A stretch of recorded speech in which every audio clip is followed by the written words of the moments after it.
got to tell you, he's actually a really funny guy. If you follow his Instagram account, he's got some really funny stuff there. All right, Cris, what did the Browns prove last night with that win? Well, I don't know what the Browns proved. I think this is a young football team that's trying to find a way to win games. And after losing the last month, you figured eventually the Browns will find themselves on the right side of it just because they have a lot of talent. Remember, a lot of losing went into being able to construct a really talented roster. They just got to figure out how to win. And so I think that's where the Cleveland Browns are. But I think this is more of an indictment on the Atlanta Falcons, because just when you think they're about to turn the corner, the Falcons always Falcon. And what I mean by that is they let you down, right? You thought, okay, they won 3 straight games. They came out of the bye week and dominated the Redskins in D.C. You thought, okay, maybe the Falcons are going to start to get on a run. Yeah. We know they dealt with a lot of injuries earlier on in the season. Now they're trying to figure out how to offset those injuries, guys filling in, playing different roles on this team. Maybe they could make a push for that second wild card spot in the NFC. And they fell on their face. But no, not the Falcons. They didn't do it. They didn't get it done yesterday, and I thought they missed a tremendous opportunity. See, with Baker Mayfield, I'm going to treat his career like our staff treats any time you invite people over for football. This is a party I don't mind being early for. I don't mind show. You and Mangini say all the time you don't want to be, or you'd rather be late than early to the party. Nah, man, this guy's a star. He's going to be a star. We have seen the light turn on the last month for him. We saw flashes the first 3 games he played, the 3.5 games he played. We saw throws, but the numbers weren't there. Last month of football, 9 touchdowns, 2 picks, a 105 rating. That first half yesterday, 12 for 12. Perfect quarterback rating. I know the Falcons' defense is undermanned. I understand they're dealing with a lot of injuries. But this was a game where they were touchdown underdogs, and the Browns dominated throughout. The running game helped. That's huge. But Baker didn't make a single mistake. Yeah. I didn't see Baker miss one throw significantly, and he's not doing it with the greatest group of wide receivers. Jarvis Landry's been one of the more disappointing free agent signings up to this point. Didn't I tell you, though? What? You did say that. You did say that. Didn't I tell you about Jarvis Landry? See, I wouldn't, but that's one I didn't disagree with you on. I kept saying I thought he was a volume guy in Miami, just a bunch of 100 dinks and dunks a year, that his catch numbers were great, but so you and I were on the same page there. I thought, now, the receiving core as a whole, when they had Gordon. I was at the top of the page. He was at the bottom. Oh, okay.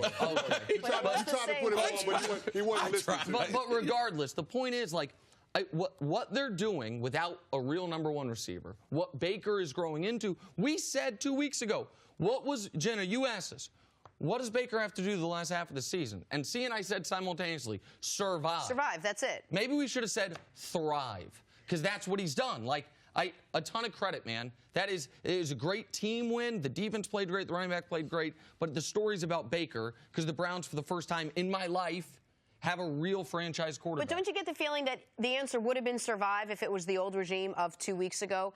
And maybe, just maybe, Greg Williams, I mean, you saw some more creative things. You saw a couple plays that we didn't normally see. You saw him open up the offense a little bit more. Has that changed at all? Did the game plan change at all to help Baker Mayfield out? I would say that they've put a heavy emphasis on running the football. Kitchens is the appointed offensive coordinator. He's done a good job as far as trying to protect the quarterback. I'm not going to back him up 40 times and have him get matted to the canvas, because he won't survive the rest of the season. So the emphasis on mixing some run with the pass. The thing that I think is one of the most impressive things, I think he spread the ball around to 8 different receivers.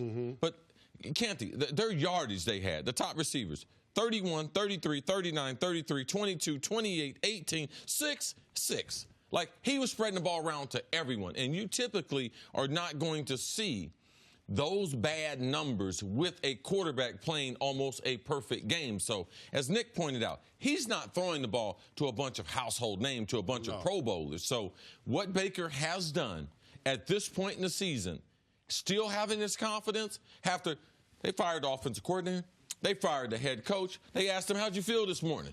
I felt like things was getting ready to get pretty good. That right there is a star in the making. It's kind of like Johnny Manziel, but he can actually play. Yeah, he can actually ball a little bit. But here's the thing about that. When you take the pressure off of Baker Mayfield from a down-in, down-out basis, and he can turn around and hand the ball off to Nick Chubb, that makes a huge difference. I mean, you had double-digit rush attempts by Nick Chubb in the first half. And, of course, I think he was right around 50 yards. But then he explodes in the second half, ends up racking up 176 yards, including that 92-yard touchdown run. and you're saying, okay, so his average made it look maybe a little inflated because of that one run. But if you take away that run, he still was giving you 4.5 yards a pop. So, I mean, that's the big difference. When you can take the pressure off the quarterback and off the offense by turning around and handing it off, it makes everybody better and keeps Baker Mayfield from being in situations where he can make mistakes. And you have to give Greg Williams how that defense played against this Falcons offense. Because the Falcons offense, we can say the injuries are on the defensive side. Ain't nothing been wrong with their offense. They've been hurting people offensively, but the game plan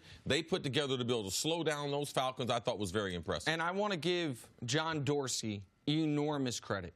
It's one thing to come into a situation where the previous regime stockpiled you with draft picks. It's another thing to then go make the picks. He got the right guy at number 1.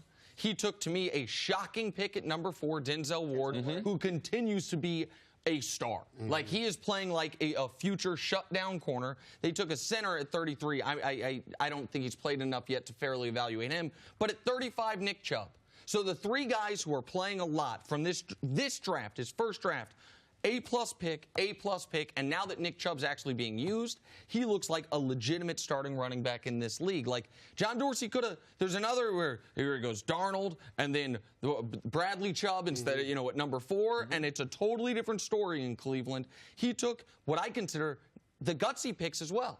Baker wasn't the safe pick. No. Denzel Ward wasn't the safe pick. Right. He went with what he believed and what he had scouted, and you see the talent there to go along with Myles Garrett, Larry Ogunjobi from the previous regime. Normally, the Saints prove that they're an indiscriminate offense, meaning that they will attack anyone on your defense, and they will attack all 3 levels, whether it's the ground game at the line of scrimmage, the point of attack, whether it's the intermediate zones, or whether they want to stretch the field and go over the top. Now, the latter is probably the aspect of it that they probably need to improve on as we continue to go down the stretch. But, I mean, when you've got those 2 running backs in the backfield doing what they were able to do yesterday, and then Michael Thomas being able to create the separation and opportunities for Drew Brees to get some easy completions, this is going to be a tough offense to stop. They had 21 first downs in 40 plays in the first half.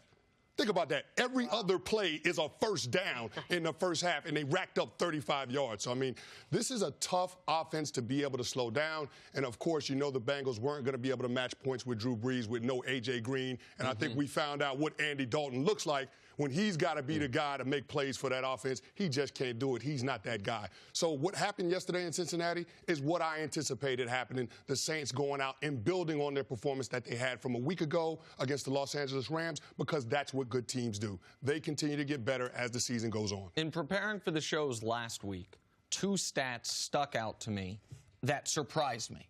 And both of them were confirmed with their team's performances this week. They're both defensive stats. I learned last week preparing for the shows, Tennessee's got the number 1 scoring defense in football. Then they went out and held the Pats 10 points. I also learned last week that Bengals, despite being 5-3, had the number 32 almost everything defense in football. Scoring defense, yardage defense, passing defense. You put that so I looked at that and I said, wait, hold on a minute.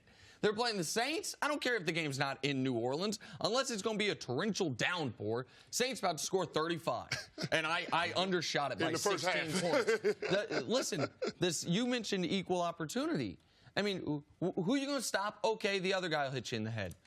Alvin Kamara was not as effective as where you see him rushing the ball. He was receiving. So Mark Ingram gets you for his first real big game since coming back from the PED suspension. Drew Brees was as efficient as you possibly can be. The only thing that confuses me about Brees' line is, how is that not a perfect passer rating? He had a 150 passer rating, not 158.3. He completed 88% of his passes, 3 touchdowns, no picks. Like, I don't know what he could have done more. And Michael Thomas, man. See, what is a good percentage? What's a good catch rate, in your opinion? About 70%. 70%. 7 to 10 coming to you. If you can reel them in, that would be, I think the offense would be very, very happy with those percentages. That's the Cris Carter standard. It's like asking. Well, you want the guy off the street? No, go out inside and ask. No. We'll take the gold jacket standard. No. My point is that is 7 out of 10 will get you a gold jacket, yeah, right? No doubt. Michael Thomas, this year is catching 89% of the balls thrown to him. They've thrown to him 87 times. He's got 78 catches. Like what? I mean, it's a handoff. And they're not dinks and dunks Jarvis Landry style in Miami. Like some of them are, but they are throwing it down the field. This Saints offense is a machine right now. Is this the best team in football? Are we seeing who really could be the best team in football in the New Orleans Saints right now? If they are the best team in football, I'm not going to say if they are or not.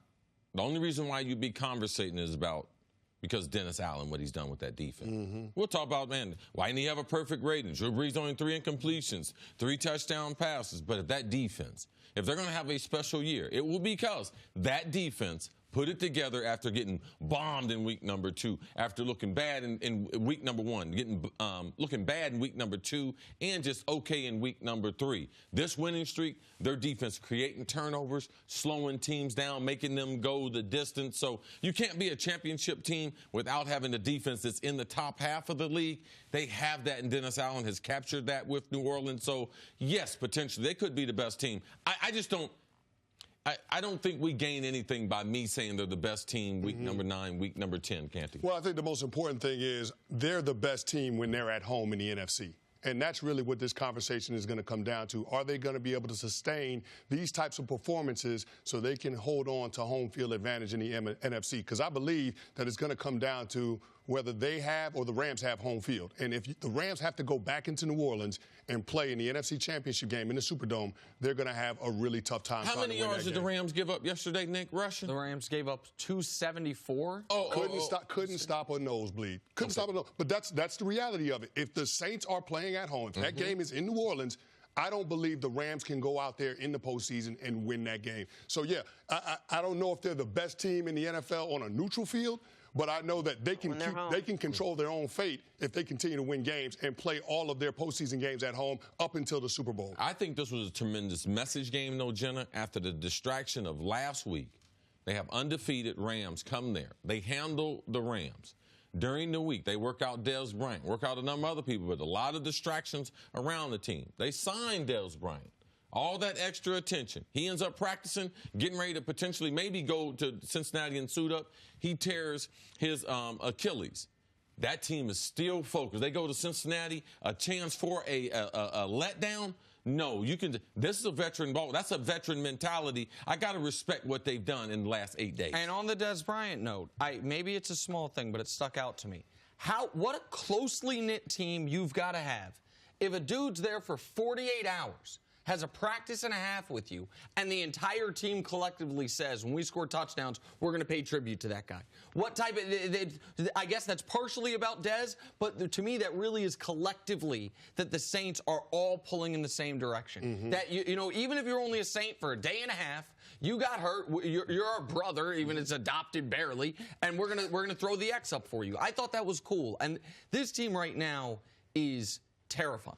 Like, nobody wants to play them, certainly in New Orleans, and I don't know about anywhere. And to the defense point, C, it's amazing. It's similar to last year.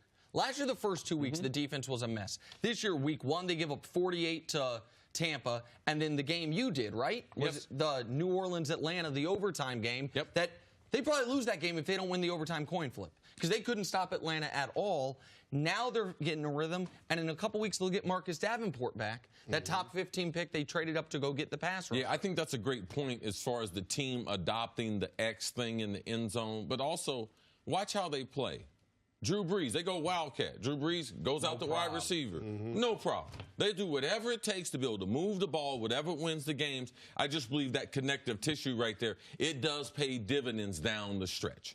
Thanks for watching. Subscribe here to get the latest from the show. Also, be sure to check out more of the best clips from First Things First, or go watch a few segments from our other shows on FS1.